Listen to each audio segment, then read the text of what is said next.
This is a big topic, electric vehicles, new, energy vehicles. We've seen these vehicles flooding the Sri Lankan market now, multiple brands. What were the main selling points and the main criteria that led to this? Sri Lanka has always been ready for EVs and NEVs because Sri Lanka is a small country. We don't travel hundreds of kilometers a day, maybe maximum 20-30 kilometers. Combine that with the cost efficiencies of the NEVs and EVs, people realized, yes, this is the way to go.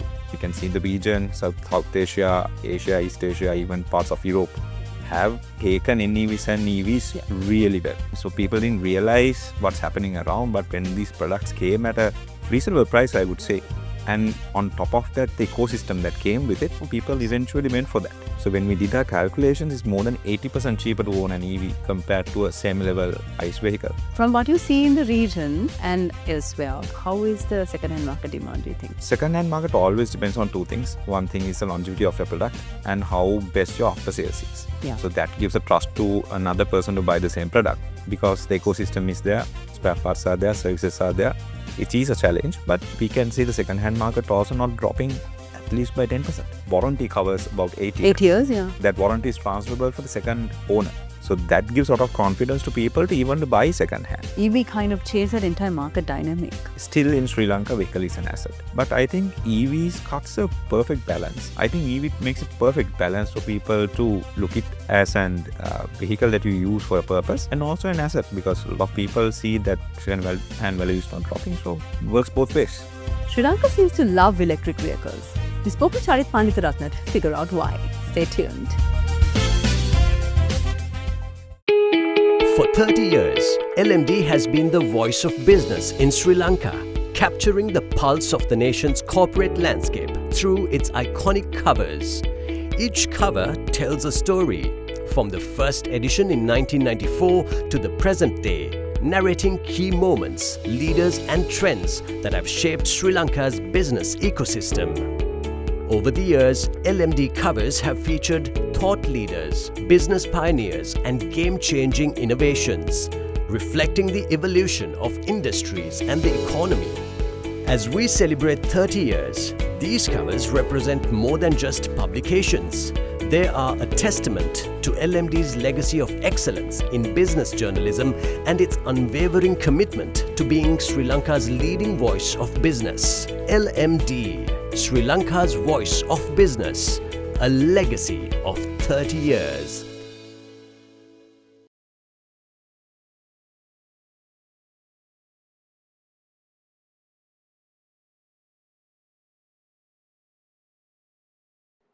Hello and welcome to LMDtv. The topic of conversation today is electric vehicles, and I'm here with the CEO of Keells CG Auto, Charith Panditharatne. Hi, Ruwandi. Welcome to our show. Thank you for the invite. This is a big topic, electric vehicles, new, energy vehicles. But if I start off with the most obvious question, maybe like we've seen these vehicles flooding the Sri Lankan market now, multiple brands. What were the main selling points and the main criteria that led to this? Well, Ruwandi, Sri Lanka has always been ready for EVs and NEVs because Sri Lanka is a small country. We don't travel hundreds of kilometers a day, maybe maximum 20-30 kilometers. So when you get latest NEVs which can do more than 400 kilometers per charge, EVs, then people tend to realize, okay, I can at least, you have to only actually charge once a week or maybe less than that. So combine that with the cost efficiencies of the NEVs and EVs, people realized, yes, this is the way to go. So we are after 5 years of import ban. Sri Lanka was behind 5 years of the modern technology. But the world moved on. You can see in the region, South Asia, Asia, East Asia, even parts of Europe have taken NEVs and EVs really well. So I think that's what happened. So people didn't realize what's happening around, but when these products came at a reasonable price, I would say, and on top of that, the ecosystem that came with it, people eventually went for that. So I think that's what really happened, this combination of all those reasons, which really helped all the NEV brands to come to Sri Lanka. And it's helping the environment as well. Exactly.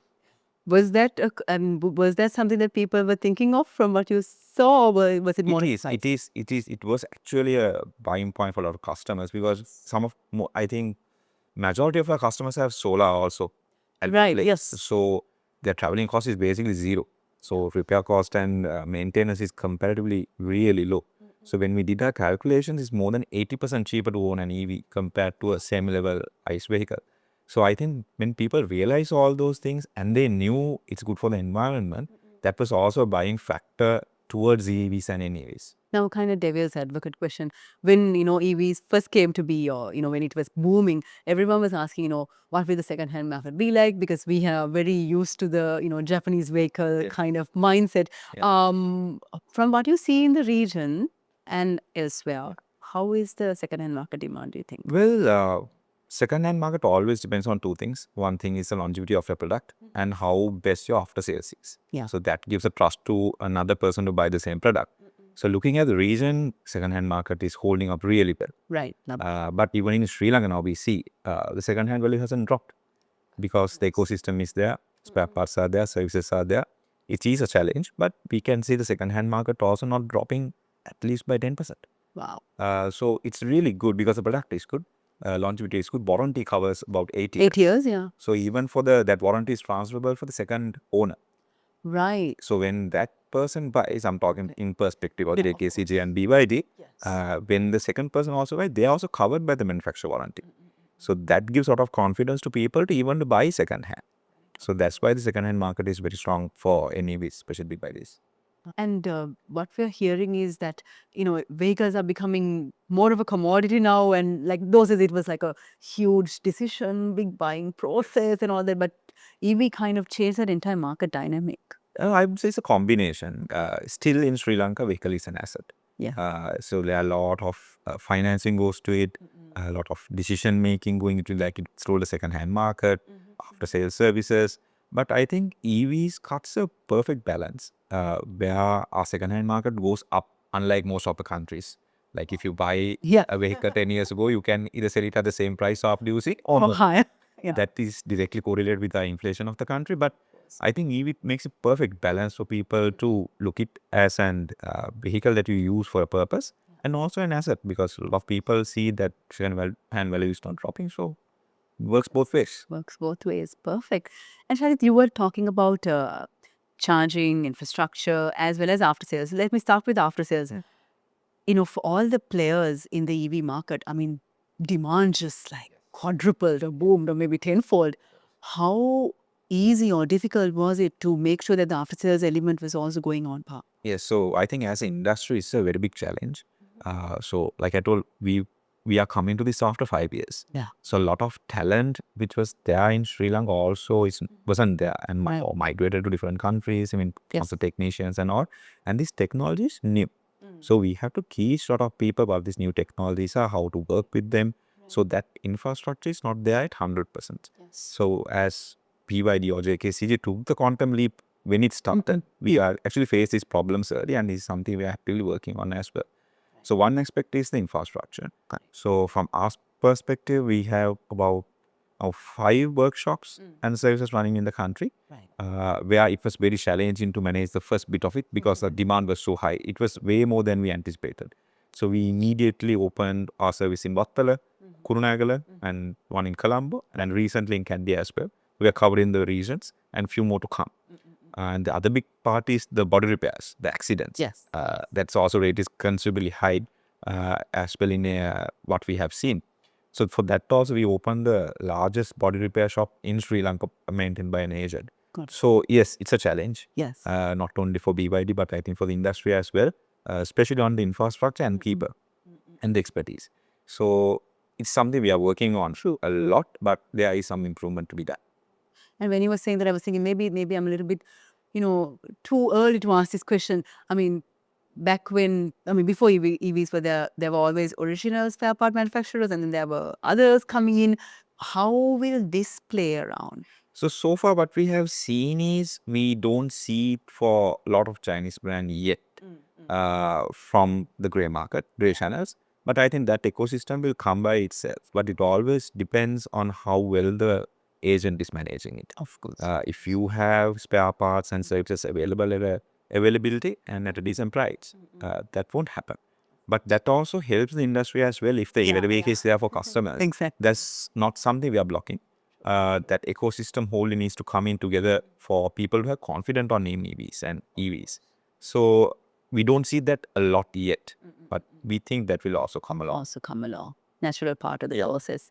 It's time now to take a very short break, but we still be back to talk more about electric vehicles. Display your brand message on digital screens at prime locations. The largest digital advertising network in Sri Lanka. Emerging Media. Welcome back to the show. We're in conversation with Charith Panditharatne, who is the CEO of Keells CG Auto. Talking of ecosystem, infrastructure, charging infrastructure is key. And we've seen that it's growing steadily, but you would have a better perspective. Yeah, actually, it developed way faster than we thought. When we started from John Keells itself, now we are about 35 chargers and we will go up to 50 in a couple of months. But outside, we have more than 200 chargers now. That consist of fast chargers, slow chargers, but now the confidence level is going up because wherever you go, you can find a charger. There are a lot of private players have come into it. So from our company, we are contributing in the way we can. Right. But I think the infrastructure is coming up faster than we thought. Lovely. Excellent. Perfect. I also want to ask something that we don't talk about too much. When we talk of electric vehicles, we are always concerned about the cars and the SUVs. Then we also have the three-wheelers and the two-wheelers. How is that market? Well, we are not in the business, Of course, yeah. obviously. But from what we've seen, when we started the industry again on imports on EVs, there was a bit of a boom on that because like similar for cars, there is a cost benefit when it comes to motorcycles as well. Yes. But I think few external factors have impacted where the LTV was brought down from 90% to 50%. I think the affordability plays a key role in those markets. So I think after those changes, maybe people are thinking whether it's really worthwhile to go for an EV motorcycle or a three-wheeler. So we can see the trend has come down a bit from outside. And also, if I ask about the awareness level, because most of the time, if you see these being used for, let's say, in commercial purposes, there needs to be much more awareness on the benefits. How is Sri Lanka taking up on it? Well, for commercial vehicles, we don't see it much. There's a bit of policy change support needs to come in for commercial vehicles. Right. In terms of duties and all, it's not comparable for a diesel vehicle alongside with a commercial EV vehicle. So that is something we need to work on in terms of policy. We need to look at it. But it's something that can benefit country a lot because those are the industries that really look at the cost benefit, especially the small scale. We are not talking about large scale, but Sri Lanka has a lot of LCVs. So a lot of small businesses are relying on. So if we can get those things aligned, there are plenty of products that can come and help here as well. One more thing, when you were talking about policy, of course, there are so many improvements there, so let's not maybe touch on that. About the financing aspect, because we spoke of charging, we spoke of the spare parts. How are the, leasing, financing, how is that aspect? Yeah, so right now it's equal. So Equal. earlier, for EVs, we could go for up to 90% lease of the total vehicle value. It has been brought down recently. I think government has its objectives, making sure that the forex actually managed as well. So after that is right now, even if you buy an ICE or hybrid on an EV, the same financing is there. No. There is no special incentives towards EVs. But we're hearing about like green financing and things like that coming up, so maybe It's not really active right now on the ground, but I'm sure there will be a few things coming along.